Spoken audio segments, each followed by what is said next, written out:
नमस्कार दोस्तों, आपका स्वागत है तत्काल टाइम इसके मासिक चर्चा अक्टूबर 2025 में। और आपकी स्क्रीन पर श्री देवेंद्र दुग्गी जी एक बार पुनः मौजूद है। सर, आपको नमस्कार। और सबसे पहले तो जो वार त्यौहार आ रहे हैं, हम आपकी उनको शुभकामनाएं दे देते हैं आपकी तरफ से भी और पाठकों को। आज बहुत छोटे छोटे सवाल है क्योंकि मुद्दे बहुत सारे हैं, लेकिन हम बहुत जल्दी ही आपसे बातचीत करेंगे। सबसे पहले आज हम 1 अक्टूबर की बात कर रहे हैं। आज अंतर्राष्ट्रीय वृद्ध दिवस मनाया जाता है और भारत में जैसा कहा जाता है कि एक समय है जो 2025 या 30 के बाद में बुजुर्गों की संख्या बहुत ज़्यादा होने वाली है, उसके लिए काफ़ी कुछ काम किया जा रहा है। दूसरा, आज तारीख के तौर पे BSNL जो है 25वां अपना स्थापना दिवस मना रहा है। हम आपके माध्यम से समझना चाहेंगे कि BSNL जो प्राइवेट कंपनी की टेक्नोलॉजी, खासकर 4G 5G, उसमें कहाँ पिछड़ा या कहाँ आगे बढ़ा है। सबसे पहले बात यही से शुरू करते हैं। जी, सभी को नमस्कार पंडित जी, और आपको भी शुभकामनाएं। इस त्योहारों का मौसम शुरू हो गया है। 1 अक्टूबर वृद्ध दिवस के रूप में मनाया जाता है, जैसे आपने बताया। ये सब वृद्धों की हालत पर थोड़ा सा ध्यान देने के लिए है। जी, ये भारत की संस्कृति से अलग है। देखिए, भारत में हमारे यहाँ जो संस्कृति है वो जॉइंट फैमिली की संस्कृति है। बिल्कुल। ऑफ कोर्स वृद्धाश्रम में बहुत सारे लोग अभी भी रहते हैं। कई लोग मजबूरी में रहते हैं और कई लोग इसलिए क्योंकि उनके कोई परिजन नहीं है, ज़्यादातर इसलिए रहते हैं। पर हाँ, कुछ लोग इसके बावजूद भी वहाँ रहते हैं। तो ये हमारे भारत की परंपरा नहीं है। भारत में हम लोग परिवार इस तरह से बनते हैं कि हम लोग एक दूसरे की फिक्र करते हैं, केयर करते हैं। बिल्कुल, बिल्कुल। और सामान्य रूप से वृद्धजन अपनी मृत्यु तक घर पर ही रहते हैं, ये हमने देखा है। बिल्कुल। और कई बार उन्हें स्पेशल केयर की ज़रूरत होती है, ये बात सच है। और कई घरों में ऐसी सुविधाएं नहीं होती, स्पेशली जब से हमारे जो न्यूक्लियर फैमिलीज़ हो गई हैं, छोटी छोटी फैमिलीज़ बननी शुरू हुई हैं, तब से इसमें समस्याएं आने लगी हैं। मसलन बेटा बहू दोनों काम करते हों तो वृद्ध जो हैं वो कहाँ रहें, उनके देखभाल कौन करेगा, इस तरह की समस्याएं आने लगी हैं। तो इन सब पर ध्यान के फोकस करने के लिए वृद्ध दिवस मनाया जाता है। पर मैं जिसको देखता हूँ वो सबसे ऐसी बात है पंडित जी की, वृद्धावस्था में जो सबसे आवश्यक वस्तु, चीज़, ज़रूरत होती है वो होती है कम्युनिकेशन। बिल्कुल। और वृद्ध हमारे यहाँ भी कई बार इस बात से परेशान रहते हैं कि उनके साथ कोई बात करने वाला नहीं है। उन्हें बात बहुत करनी होती है, थोड़ा कंफ्यूज भी हो सकते हैं ज़्यादा वृद्ध होने पर, लेकिन फिर भी ज़रूरत वही है, उन्हें कम्युनिकेट करने के लिए, बात करने के लिए कोई चाहिए। और वो संयुक्त परिवार में ही आसानी से हो सकता है और किसी व्यवस्था में वो संभव ही नहीं है। सही बात है। तो मैं सभी को शुभकामनाएं प्रेषित करता हूँ और आशा करता हूँ कि हम अपनी संस्कृति के हिसाब से ही चलते रहेंगे, तो इसकी आवश्यकता बहुत कम पड़ेगी कि हम दिन मनाएं। हमारे लिए तो हर दिन वृद्ध दिन है। बिल्कुल बिल्कुल। दूसरा, आपने जो जिक्र किया था BSNL के विषय में, तो BSNL के विषय में पंडित जी आप भी जानते हैं, हम सब जानते हैं कि BSNL को बिगाड़ने में हमारे ही लोगों का योगदान था। बिल्कुल। और शासकीय तंत्र को उतना एक्टिवेट करना मुश्किल होता है। वो हमारे हाथी वाले पैर है जो धीरे धीरे उठते हैं। जी। आज भी वो 5G आने में उन्हें मुसीबत हो रही है। तो अब सारे लोग तो 5G पर पहुंच गए, और अगर ये 5G पर नहीं जाते हैं तो इनको सब्सक्रिप्शन भी मुश्किल पड़ेंगे। हालांकि उनकी ज़रूरत बहुत ज़्यादा इसलिए है कि दूरस्थ गाँव में जहाँ पर कोई और सुविधा नहीं है, वहाँ पर तो BSNL ही सर्विस देता है। सही बात है। तो BSNL भी हमारी ज़रूरत है। कई लोगों ने BSNL में बहुत मेहनत की है, बहुत अच्छा काम किया है। मैं कई लोगों को जानता हूँ जिन्होंने वाकई में मेहनत करके इसको आगे तक पहुँचाया है। और मैं BSNL को भी बधाई देता हूँ और सब दर्शकों को भी कि भाई हमने इतने साल पूरे किए। पहले तो हमारे पास कोई और पॉसिबिलिटी ही नहीं थी, ऑप्शन ही नहीं था। बिल्कुल बिल्कुल। और उम्मीद करता हूँ कि बहुत तेज़ी से आगे बढ़ेंगे। कल एक और दिवस है, 2 अक्टूबर। जी हाँ, गांधी जयंती है और बहुत महत्वपूर्ण दिन है। बिल्कुल। तो गांधी जयंती के शुभ अवसर पर भी सभी को बहुत बहुत शुभकामनाएं। बिल्कुल। सभी लोग, कई लोग अक्सर बात करते हैं कि क्या हम लोग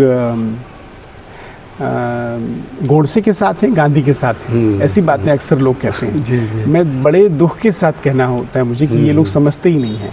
देखिए, हम में से कोई भी पंडित जी गोडसे के साथ नहीं हो सकता। सही बात है। गोडसे एक क्रिमिनल था, हत्यारा था, तो और गांधी महात्मा थे। देखिए, मानव की जो त्रुटियां हो सकती हैं वो सारी गांधी जी में रही होंगी। बिल्कुल। क्योंकि वो भी मानव थे, ईश्वर तो कोई नहीं था। सही बात है। लेकिन इसके बावजूद, इन सब के बावजूद गांधी जी ने बड़ा काम किया। जब लोगों को एकत्रित किया, एक साथ लाए, तो वो अपने आप में बड़ा काम है। तो मैं समझता हूँ इस विषय में पूर्ण विराम यही हो जाना चाहिए। बिल्कुल। गांधी जी के विषय में हमें श्रद्धा होनी चाहिए, पूरे समय होनी चाहिए। देश का नाम उनसे है और सारे लोग गांधी जी को याद करते हैं ससम्मान। बिल्कुल। तो मैं उन्हें फिर से मैं भी प्रणाम करता हूँ और सबको इस विषय पर भी शुभकामनाएं। बिल्कुल। पिछले साल भी हमने 2024 में आपसे बात करी थी, आज ही का दिन था और कुछ मुद्दे ऐसा लगता है समय वहीं ठहर गया है, मसलन इजराइल गजा वहीं के वहीं चल रहा है। और हमने बात करी थी संयुक्त राष्ट्र में भारत के स्थायी सीट की, और इन दिनों संयुक्त राष्ट्र की जो भारत की जो प्रतिनिधि वही सब चर्चा में है। काफ़ी कुछ घटा है इन पिछले 4-8-10 दिनों में। हम बारी बारी जान लेते हैं आपसे। सबसे पहले तो युद्ध की ताज़ा स्थिति, समझौता किस तरफ जा रहा है, अमेरिका, इजराइल और गाजा वाला, और दूसरा संयुक्त राष्ट्र की वाकई अब उपयोगिता और कितनी बची रह गई है। पंडित जी, ये बहुत ही अच्छा प्रश्न है आपका। हमने अपनी आंखों के सामने हम देख रहे हैं कि धीरे धीरे यूएन का जो प्रभाव है क्षीण होता जा रहा है जी। और अब तो इतना कम हो गया है, कोई उसकी बात ही नहीं सुनता है।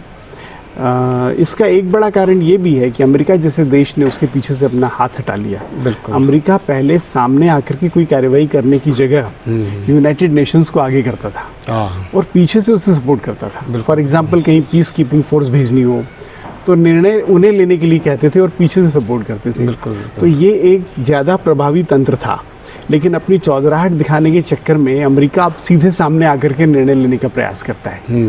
ये दुखद है। बिल्कुल। इससे कोई फ़ायदा किसी को होने वाला नहीं है। उसकी जो संयुक्त राष्ट्र की जो साख है उसको भी धक्का लगता है और अमेरिका भी एक्सपोज हो जाता है। दोनों बातें एक साथ होती हैं। अब युद्ध के युद्ध जैसा भी सिक्योरिटी काउंसिल का सवाल है, भारत की स्थायी सदस्यता का सवाल है, तो इस बार पहली बार चीन ने भारत को बैक किया है। अभी रिसेंटली, अभी 3-4 दिन पहले की बात है जी। और ये अपने आप में बहुत महत्वपूर्ण है। यूएन के अभी जो सम्मेलन था जिसमें हमारे विदेश मंत्री गए थे और उसके बाद वहाँ पर जो पाकिस्तान के प्रधानमंत्री ने कुछ कहा, उसका हमारी एक प्रवक्ता ने बड़ा अच्छा जवाब भी दिया है, वो भी चर्चा में है। और इन्होंने इस बार कोई शब्दों को मिक्स किए बगैर कहा है कि आतंक फैलाने वाले और आतंक की जो विक्टिम है उनके बीच में कोई सहयोग नहीं हो सकता। बहुत इम्पोर्टेंट बात है पंडित जी ये भी। तो ये तो उसके विषय में हुआ। दूसरे हम देख रहे हैं युद्ध के जो हालात हैं उसमें कोई परिवर्तन बड़ा आ नहीं रहा है पंडित जी।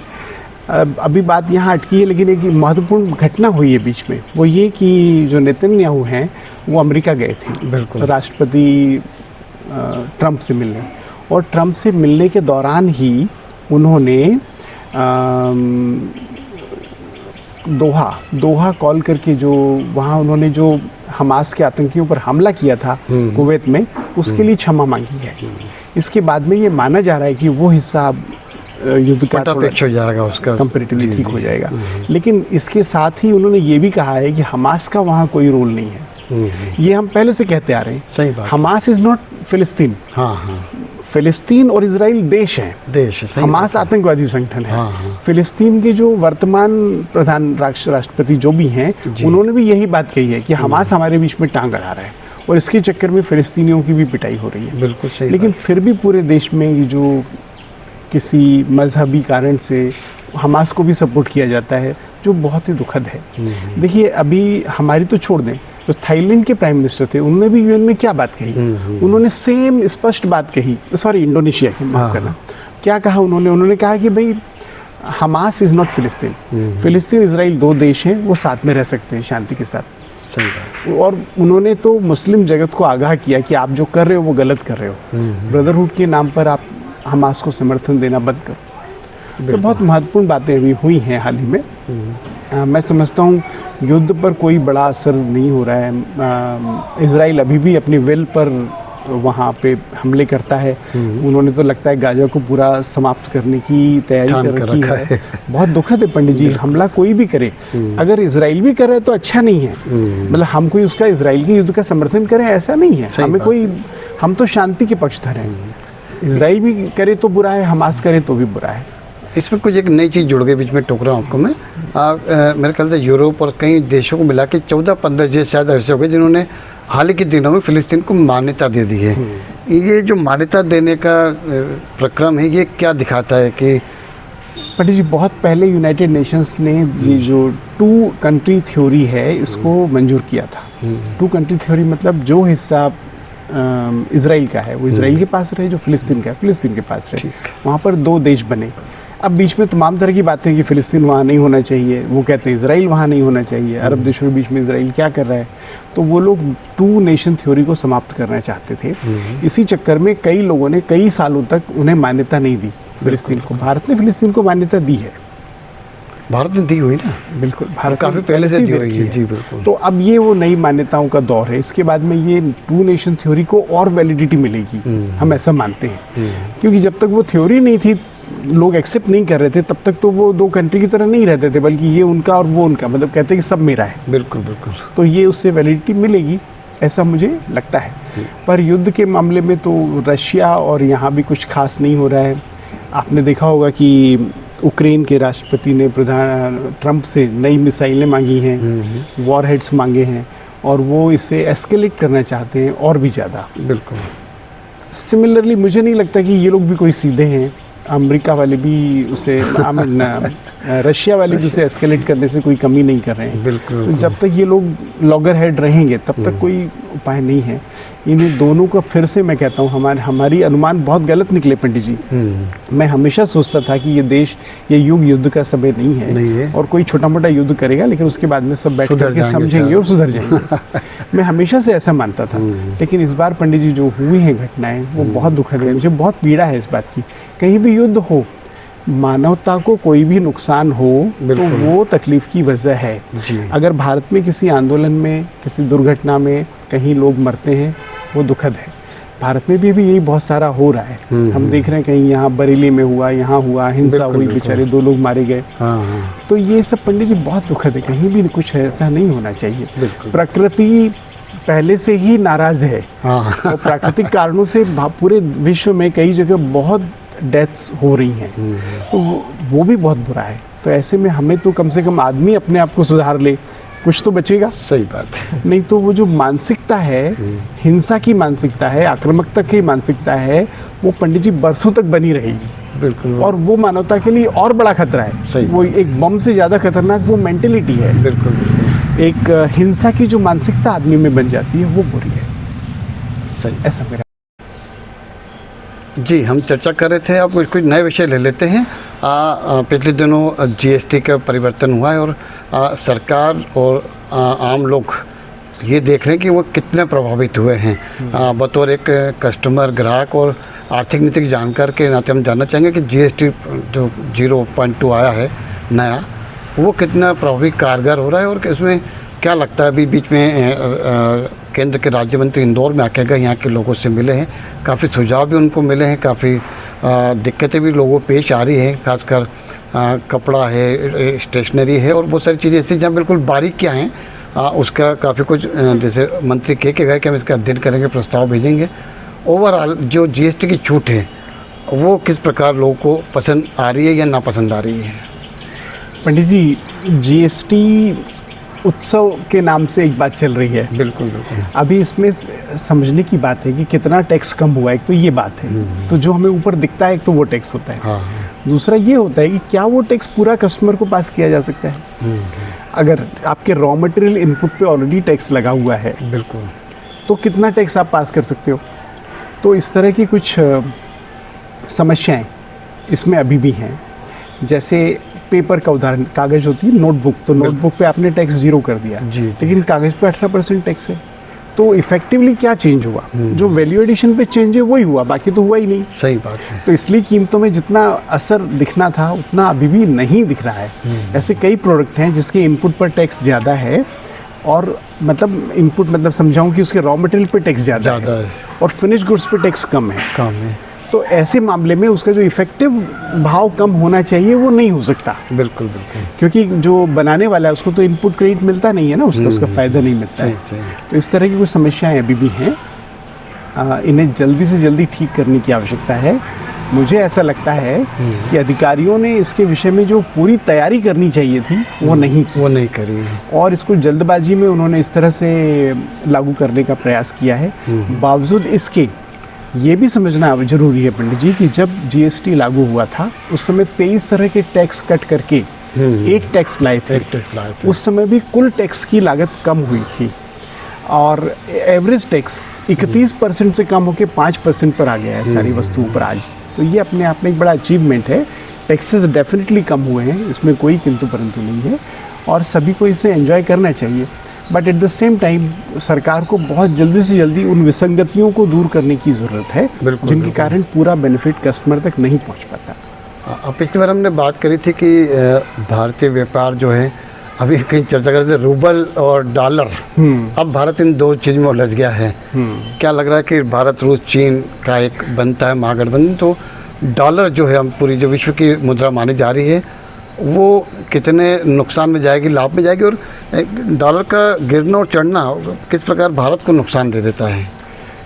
पंडित जी, पहले तो ये समझ लें कि डॉलर कैसे, मैंने समझाया था, एक बार फिर से बताता हूँ। हाँ। कि अमेरिका की जो सारी अर्थव्यवस्था है वो उसकी मुद्रा पर ही चलती है, डॉलर पर। बिल्कुल।